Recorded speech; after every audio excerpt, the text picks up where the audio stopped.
नमस्कार। आज हम एक बहुत ही दिलचस्प कहानी पर गौर करेंगे जो करीब 25 साल पुरानी है। कहानी है भारत के 3 राज्यों की और सवाल यह है कि क्या किसी राज्य को छोटा कर देने से वो वाकई और ज्यादा अमीर हो जाता है। तो सवाल सीधा सा है, क्या छोटा राज्य मतलब ज्यादा तरक्की? ये एक ऐसा सवाल है जिस पर भारत में ना जाने कितनी बहसें हुई हैं। तो इसका जवाब ढूंढने के लिए हमें थोड़ा सा समय में पीछे जाना होगा, करीब 25 साल। तो कहानी शुरू होती है साल 2000 से। उस साल भारत के नक्शे पर कुछ बहुत बड़ा हुआ, कुछ ऐसा जिसने उसे हमेशा के लिए बदल दिया। देखिए, साल 2000 में 3 बड़े राज्यों का बंटवारा हुआ और 3 नए राज्य सामने आए। उत्तर प्रदेश से अलग होकर बना उत्तराखंड, बिहार से निकला झारखंड और मध्य प्रदेश से बना छत्तीसगढ़। अब इसके पीछे वजहें भी बड़ी थीं, जैसे कि बेहतर एडमिनिस्ट्रेशन हो, जो पिछड़े इलाके हैं उनका विकास हो और हर क्षेत्र की अपनी जो पहचान है वो और मजबूत हो। कुल मिला के उम्मीद यही थी कि इससे डेवलपमेंट की रफ्तार तेज होगी। तो सवाल ये उठता है कि 25 साल बाद हुआ क्या? क्या ये उम्मीदें पूरी हुईं? चलिए, इसका जवाब ढूंढने के लिए पहली कहानी देखते हैं। ये कहानी है उत्तर प्रदेश और उत्तराखंड की। और हाँ, ये कहानी देखकर तो लगता है कि छोटा राज्य, बेहतर विकास वाली बात बिल्कुल सही है। अगर हम दोनों राज्यों की कंबाइंड इकोनॉमी यानी जीएसडीपी को एक केक की तरह देखें, तो साल 2000 में उत्तराखंड के पास उस केक का सिर्फ 7% हिस्सा था। लेकिन 25 साल बाद सोचिए, ये हिस्सा डबल होकर 14% हो गया। ये वाकई में एक जबरदस्त छलांग है। और जब बात पर कैपिटा इनकम यानी प्रति व्यक्ति आय की आती है, तब तो उत्तराखंड ने सच में कमाल ही कर दिया। 2005 से 2024 के बीच उत्तराखंड में एक आम इंसान की इनकम 10.5 गुना बढ़ गई। वहीं उत्तर प्रदेश में ये ग्रोथ 7.25 गुना रही। मतलब साफ है कि उत्तराखंड के लोगों की कमाई यूपी के लोगों के मुकाबले कहीं ज्यादा तेजी से बढ़ी और इसी वजह से वो डेवलपमेंट की रेस में बहुत आगे निकल गया। और आज की तारीख में क्या हालत है, जरा ये देखिए।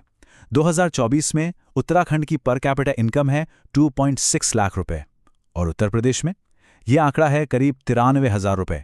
फर्क कितना बड़ा है ये साफ साफ दिख रहा है। लेकिन कहानी इतनी सीधी नहीं है। अगर ऐसा होता तो हम यहां बात ही क्यों कर रहे होते। चलिए अब दूसरी जोड़ी की तरफ चलते हैं, बिहार और झारखंड।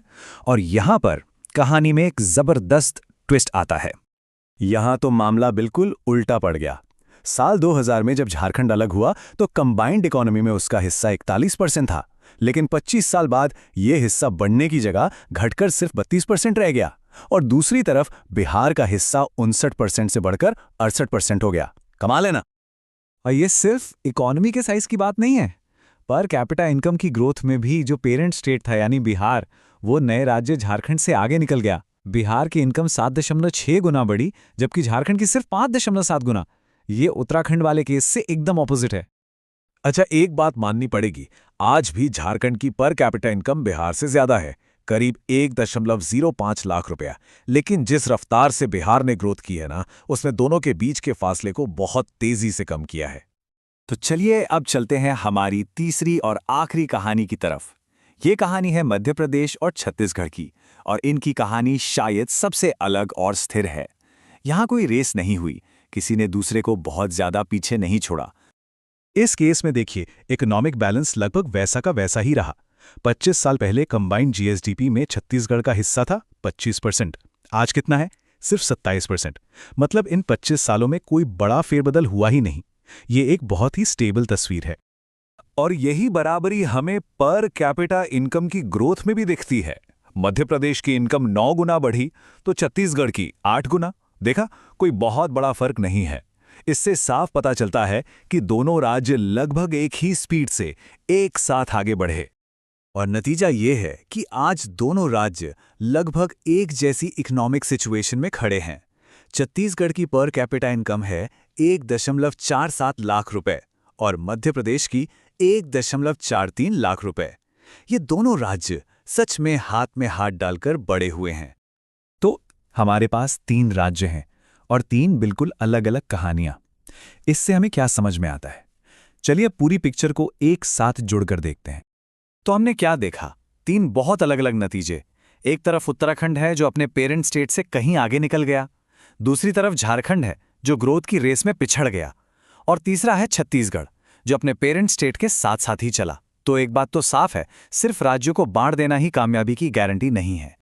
एक जमाना था, करीब 40 साल पहले, जब बिहार, मध्य प्रदेश, राजस्थान और उत्तर प्रदेश को बीमारू राज्य कहा जाता था। ऐसा इसलिए क्योंकि ह्यूमन डेवलपमेंट इंडेक्स पर उनका परफॉर्मेंस काफी कम था। लेकिन आज वो पुराने लेबल बिल्कुल भी फिट नहीं बैठते। सच तो ये है कि इन सभी राज्यों ने, चाहे उनका बंटवारा हुआ हो या नहीं, अपने अपने ग्रोथ के इंजन खोज लिए हैं और आज वो सब देश की इकोनॉमी में अपने अपने तरीके से एक जरूरी योगदान दे रहे हैं। खास तौर पर छत्तीसगढ़ और मध्य प्रदेश का केस ये दिखाता है कि बच्चे और मूल राज्य हाथ में हाथ डालकर भी आगे बढ़ सकते हैं और उनके बीच कोई बड़ा फासला आए ये ज़रूरी नहीं है। ये बात इस आइडिया को और पुख्ता करती है कि हर रीजन के डेवलपमेंट का रास्ता बिल्कुल यूनिक होता है।